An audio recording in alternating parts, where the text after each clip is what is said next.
Hi అండి, welcome to our channel. ఈరోజు మనం కద్దు కా కీర్ ఎలా చేయాలో చూద్దాం. ఫస్ట్ నేను ఒక మీడియం సైజ్ కద్దు తీసుకున్నాను. దాన్ని పొట్టు తీసి చిన్న క్యూబ్స్ లాగా కట్ చేసుకోవాలి, పైన స్క్రీన్లో చూపిస్తున్నట్టు.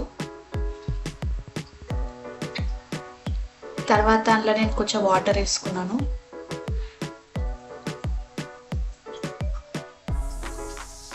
దాన్ని ఇప్పుడు మనం బాయిల్ చేసుకోవాలి.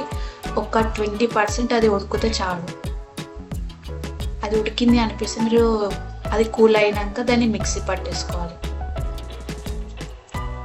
ఒక ఫైన్ పేస్ట్ లాగా మిక్సీ పట్టేసుకోవాలి. తర్వాత ఒక ప్యాన్లో 1 గ్లాస్ ఆఫ్ మిల్క్ తీసుకున్నాను అండ్ 1 కప్ ఆఫ్ షుగర్. అది మెల్ట్ అయ్యే వరకు బాగా కలుపుకోవాలి. తర్వాత 200 గ్రామ్స్ ఆఫ్ కోవా తురిమిని తీసుకొని అందులో వేసుకోవాలి. మెల్ట్ అయ్యే వరకు బాగా కలుపుకోవాలి, అడుగంటకుండా.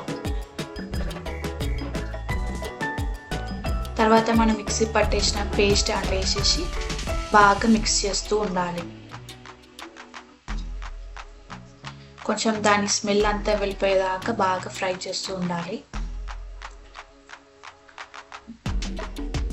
తర్వాత కొన్ని కాజూస్ నేను పౌడర్ లాగా పట్టేసుకున్నాను, అది అండ్ 1 స్పూన్ ఆఫ్ నెయ్యి వేసుకోవాలి.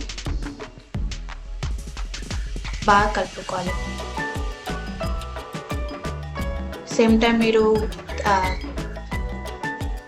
డ్రై ఫ్రూట్స్ ఇంకా అవన్నీ కూడా యాడ్ చేసేసుకోవాలి.